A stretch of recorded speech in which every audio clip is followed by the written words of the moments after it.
కృష్ణకుమారి గారు నమస్తే అండి. నమస్తే అండి. మేడం, సంక్రాంతి అనగానే కొత్త అల్లుళ్ళు వస్తారు సాధారణంగా. అదొక రకమైన సందడి ఉంటుంది, కానీ చాలా మంది ఉమ్మడి కుటుంబాల్లో ఒక రకమైన బెరుకు కూడా ఉంటుంది. ఏం గొడవలు వస్తాయి, ఆస్తి పంపకాలు గొడవలు వస్తాయి, కొట్టుకుంటారు, తాగేసి కొట్టుకుంటారు, ఇలా రకరకాలు ఆ, పెట్టింపుల్లో వాటిల్లో పట్టింపులు వస్తాయి. ఇటువంటి కొంచెం మిళికి మిళికి అంటూనే ఉంటుంది. అలాంటి హ్మ్. సిచ్యువేషన్ ఉందండి. మోడీ గారు వచ్చేసరికి కొత్త అల్లుళ్ళలాగా వచ్చాడు ఆయన. హ్మ్. వరాలు అవి ప్రకటించాడు, ఏకంగా 2,08,000 కోట్లు. చూడడానికి చాలా హ్మ్. బాగుంది. చంద్రబాబు హ్మ్. గారు మనలానే ఆశాజీవి, ఎన్నో ఆకాంక్షలు ఉన్నాయి ఆయనకి కూడా. హ్మ్.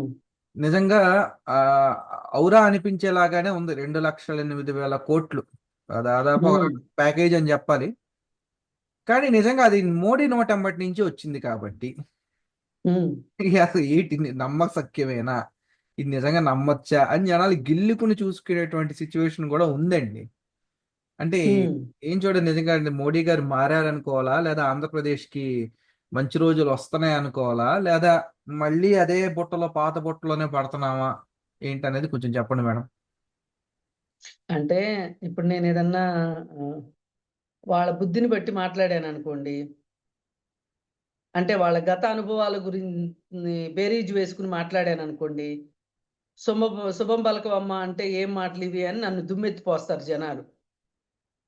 కానీ పోయినసారి నీరు, మట్టి తెచ్చిచ్చాడు. రాజధానికేమి సహకరించలేదు. ఇది ఇది వాస్తవం. 2014, 2019లో గనక ఆయన చెప్పింది చెప్పినట్టు చేసున్నట్లయితే గనక ఈ పాటికి అమరావతి ఆహ్, తుది దశకొచ్చుండేది. అయితే మరి మధ్యలో ఆహ్, వాళ్ళేమి చెయ్యకపోవటం ఒకటి. రెండోది ఎవరు చేపించలేకపోవటం ఇంకొకటి. వాళ్ళు చెయ్యకపోవటమే గాదు, చేపిచ్చే లేకపోయారు. అవసరమైతే ఆహ్, ఆహ్, ఈ ప్రభుత్వాన్ని పడేసి నాకు నచ్చిన ప్రభుత్వాన్ని తెచ్చుకుందామని ఆయన అనుకున్నారు తప్పితే మోడీ మనకు రాజధాని నిర్మాణం చేయాలనైతే అనుకోలే ఆయన. మరి ఇలాంటి పరిస్థితుల్లో ఇప్పుడు చేస్తారా?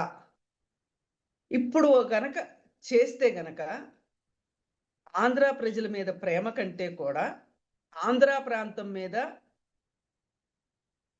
ఒక రకమైన సామ్రాజ్య కాంక్షతోనే ఇదంతా చేస్తున్నాడా? పాత రోజుల్లో ఆహ్, హ్మ్, రాజ్యాలు గెలవాలి అంటే రాజులేం జేసేవాళ్ళంటే అశ్వం మీద యాగం జేసి గుర్రాలను పంపించి ఆహ్, హ్మ్, ఆహ్, ఆహ్, ఆహ్, గుర్రం ఎంత మేరకు వెళ్తే అంత మేరకు మా రాజ్యం అని జెప్పి ప్రకటించుకోవటము. పైగా ప్రకటించుకున్న తర్వాత అవసరమైతే యుద్ధాలు జేయటం చేసేవాళ్ళని మనకి పురాణాలు చెప్తున్నాయి.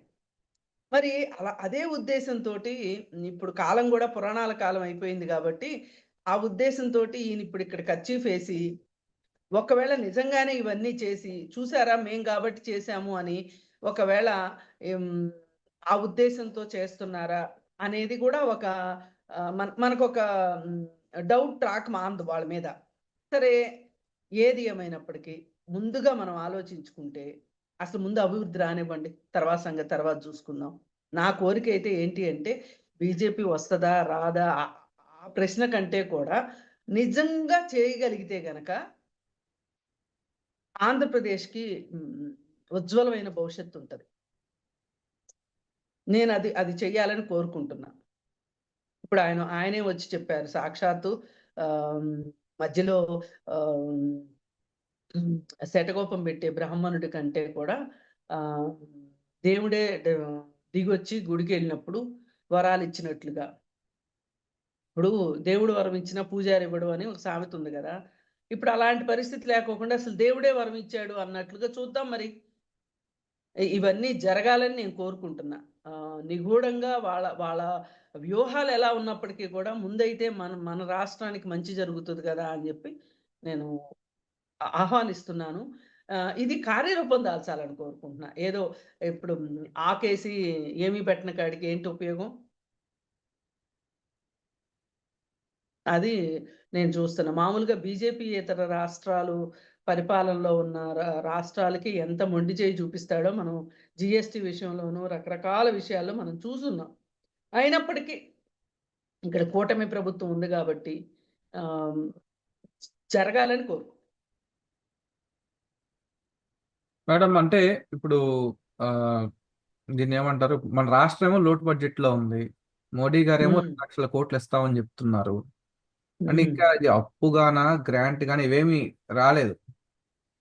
అంటే ఉమ్. నిజంగా ఆంధ్రప్రదేశ్ కి న్యాయం జరగాలి అంటే ఒకటి, ఆంధ్రప్రదేశ్ కి బడ్జెట్ అది ఇవ్వాలి. రెండవది, ఆంధ్రప్రదేశ్ ని ఖూనీ చేసినటువంటి కొంతమంది రాజకీయ నాయకులు ఉన్నారండి. వాళ్ళ మీద ఎటువంటి చర్యలు చేపట్టకుండా ఇటువంటి వరాల జల్లు అది కురిపించినంత మాత్రాన ఆంధ్రప్రదేశ్కి న్యాయం జరుగుతుందా? న్యాయం జరగదండి. అది ఇది ఇది ఒక ఆస్పెక్ట్, ఇది ఒక ఆస్పెక్ట్. అన్యాయం చేసిన నాయకులు అంటే మీరు గత ప్రభుత్వంలో భూదందాలు చేసిన వాళ్ళు కావచ్చు, వనరుల దోపిడీ చేసిన వాళ్ళు కావచ్చు, లేకపోతే క్విట్ ప్రోకోలు చేసిన వాళ్ళు కావచ్చు, ఇలా రకరకాల గత ప్రభుత్వం ఇంక మనం ఉన్నది ఉన్నట్టు మాట్లాడుకోవాలి అంటే గత ప్రభుత్వంలో చేసిన వాళ్ళే. 2019 నుంచి 24 వరకు పరిపాలించిన వాళ్ళ గురించే మనం మాట్లాడుకోవాలి.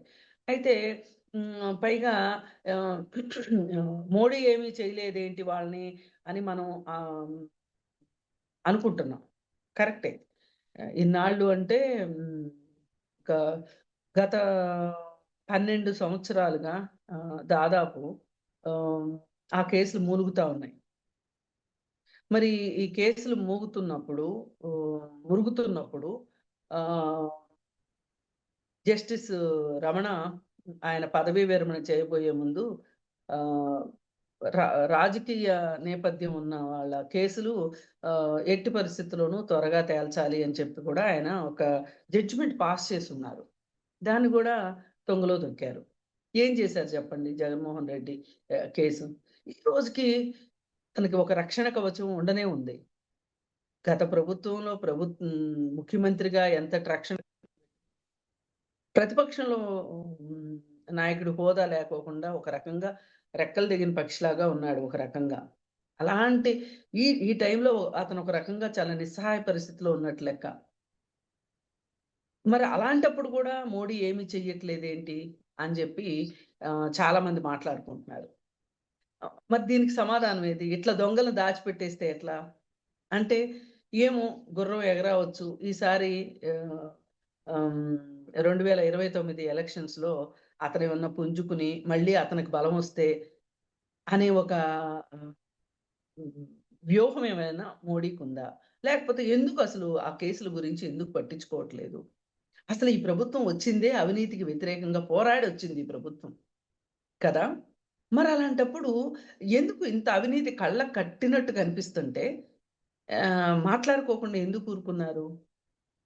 పైగా ఇతనేమి ఆహ్, ఎ ఎ పోనీ అది సంకీర్ణ ప్రభుత్వం ఈసారొచ్చింది. గత ప్రభుత్వం అయితే వాళ్ళ సొంత బలంతో వచ్చింది మోడీ ప్రభుత్వం. ఈ సంకీర్ణ ప్రభుత్వంలో కూడా పైగా సంకీర్ణ ప్రభుత్వం అయినప్పటికీ జగన్మోహన్ రెడ్డి మీద ఏమాత్రం ఆధారపడని సంకీర్ణం అది. ఎందుకంటే అక్కడ 2 ఆహ్, వర్గాలు ఉన్నాయి. ఒకటి ఆహ్, హ్మ్, చంద్రబాబు నాయుడు ఆయనకి ఎక్కువ సీట్లున్నాయి. మరి ఇటు పక్కన ఈయనకున్నది తక్కువ సీట్లు. మరలాంటప్పుడు ఎట్లా హ్మ్, యాహ్, ఏ శక్తులు ఆపుతున్నాయి మోడీని? అంటే ఆహ్, మరి వాళ్ళు వాళ్ళతో వాళ్ళకున్న ఒప్పందాలా? లేకపోతే ఏంటి అనేది ఒక రకం కొంచెం ఆలోచించాల్సిన విషయం ఈ విషయంలో. అంటే మనం మన బేసే అవినీతి నిర్మూలన.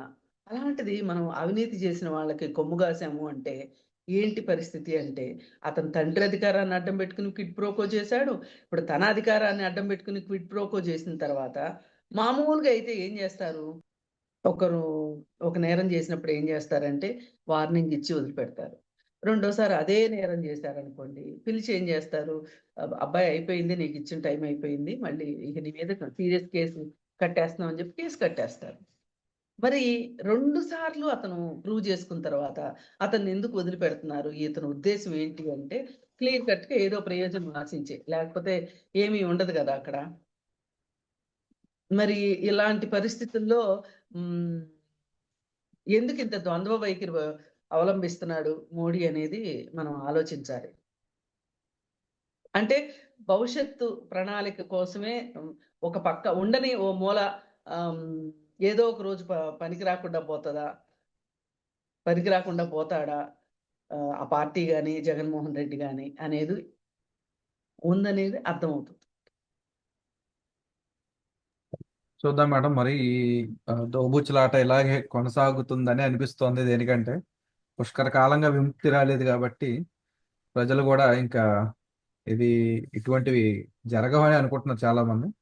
చూద్దాం మరి అసలు ఏమవుతుంది. కనీసం అదే కోర్టుకు హాజరు విషయంలో మినహాయింపు, ఆ రోజు తీసుకున్న మినహాయింపు ఈ రోజుకి కొనసాగుతుంది అంటే, ఆ రోజంటే అధికారంలో ఉమ్, ఉన్నాడు గాబట్టి నేను బిజీగున్నాను అని జెప్పి రానన్నాడు.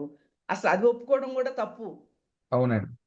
అసలు బెయిల్ మీద ఉన్నతన్ని గెలిపించిన ప్రజలని అనాలండి. నేను మోడీని అనే దానికంటే, నేను ఇందాక నుంచి అందామా, అందామా అని కొంచెం ఒక్క ప్రజల గూడా ఒక ఆశ పెట్టుకొని ఉంటారు. చంద్రబాబు నాయుడుకి చేత కాలేదు. ఆహ్, చాలా మంది మాట్లాడినట్లు ముసలోడైపోయాడు అంటే, ఆ ఉద్దేశంతోటి నేను అనుకున్నాను గానీ, ఆ, ఆహ్, ఒక ఒక కాదు. ప్రజలు హ్మ్. అవినీతి చేసిన వాడే ఘనుడు అని జెప్పి, ఈరోజు అవినీతి చేసిన వాళ్ళకి ఇస్తున్న కితాబులు మామూలు వాళ్ళకి ఇవ్వట్లేదు. అవునండి. అందుకని ఈ ముసలోడు అని ప్రతి క్షణము హ్మ్. ఈ పెద్ద మనిషి విజయసాయిరెడ్డి మాట్లాడే మాటలకి నిన్ననుకుంటా నేను పేపర్‌లో చదివాను. ఉమ్, హ్మ్. అటల్ బిహారీ వాజ్‌పేయి హ్మ్. ఆహ్, చనిపోయిన రోజును పురస్కరించుకొని నివాళులర్పించడానికి ఆహ్, రాజ్‌కోట్‌కి నాయకులందరూ వెళ్లారు. వెళితే అందరూ ఢిల్లీలో చలి గదా! బాగా స్వెటర్లు, గిట్టర్లు, మఫ్లర్లు అన్నీ చుట్టుకొనొస్తే దానిలో ఆహ్, చంద్రబాబు నాయుడు గారు ఎప్పుడూ యేసుకునే బట్టలే యేసుకొని కనిపించారంట. కనిపిస్తే దాన్ని ప్రముఖ జర్నలిస్టు రాస్తూ ఆహ్, "ఏవండీ మీరు ఆహ్, చలిని కూడా జయిస్తారా? అంటే మీ కష్టాలు మీకు చలిని గూడా అధిగమించటం నేర్పించినియా" అనంటే నవ్వుతూ సమాధానం నవ్వారు తప్పితే ఏం మాట్లాడలేదు. ప్రతి కేంద్ర మంత్రి, అలాగే నడ్డా దగ్గర నుంచి అందరూ అమిత్ షా దగ్గర నుంచి అందరూ ఆహ్, హ్మ్. చంద్రబాబు నాయుడు మా పక్కన కూర్చుంటే బావుండు, మా పక్కన కూర్చుంటే బావుండు అని జెప్పి కూర్చోబెట్టుకున్నారు. అని రాస్తే ఒక ఆంధ్ర నాయకుడికి ఈ మాత్రం గౌరవం దక్కటం చాలా గొప్ప విషయం నిజానికి. మనం చాలా గర్వపడాల్సిన విషయం గూడా ఇది. ఎందుకంటే వాళ్ళు అంత చంద్రబాబు నాయుడు మీద ఆధారపడి ఉన్నారు. ఇవాళ కేంద్రంలో ప్రభుత్వం ఏర్పడిందంటేనే ఆహ్, చంద్రబాబు నాయుడు కూటమిలోకెళ్ళటం వల్లనే కేంద్ర ప్రభుత్వం ఏర్పడింది. నేను అవసరమైతే ప్రధానమంత్రిని నిర్ణయిస్తాను అని ఒకానొక సందర్భంలో చంద్రబాబు నాయుడు అనున్నాడు పాత రోజుల్లో. అవునండి. దాన్ని లక్ష్మీపార్వతి చాలా సార్లు ఎగతాళి చేసేది. "నీకంత శక్తే ఉంటే ఎన్టీఆర్‌కి భారతరత్న ఇప్పించొచ్చు కదా! అది నువ్వు కోతలు కోయటం ఆపు" అని జెప్పి. కానీ మరిప్పుడు ఈ ఢిల్లీలో ఈ సన్నివేశాన్ని చూస్తే ఏం ఏం మాట్లాడుతది లక్ష్మీపార్వతి? అంటే లక్ష్మీపార్వతి లాంటిది ఆయన గురించి వ్యాఖ్యానించాలని కూడా నేను అనుకోవట్లేదు. అది వేరే విషయం. ఆమెకంత రాజకీయ స్థాయి లేదు. వ్యక్తిగత స్థాయి వేరు, రాజకీయ స్థాయి వేరు. లక్ష్మీపార్వతి గారు వ్యక్తిగతంగా విజయసాయి ఏమైనా రెడ్డి గారి స్థాయి అండి. ఆ! మరి అంతది విజయసాయి ఒక రెడ్డి స్థాయి. కాతే మనం ఆ! వాళ్ళ గురించి విజయ్ మాట్లాడుకోవాల్సి వస్తుంది అంతే తేడా. అంతే మరి. ఉమ్, ఆమె ఆమె వ్యక్తిగత స్థాయి నా ఉద్దేశ్యం గాదు. ఇక్కడ నా ఉద్దేశ్యం రాజకీయ స్థాయే. అవును. ఆమెకంత రాజకీయ స్థాయి లేదు. సరే కానివ్వండి ఏదైనా సరే 4 మాటలు పడైనా కాలానికి ఎదురీది నిలబడిన వాడే గొప్ప నాయకుడు. సరే ఆ ఘనత ఏదో అతను సాధించుకున్నాడు. అది వేరే విషయం. మళ్ళీ అలాగే అక్కడ రోజంతా కార్యక్రమాలు ముగించుకుని ఆ రోజు రాత్రి ఆహ్, బయలుదేరి వెనక్కొచ్చేసిన తర్వాత మన్మోహన్ సింగ్ గారు చనిపోయారనగానే మళ్ళీ వెనక్కెళ్ళిపోవటం.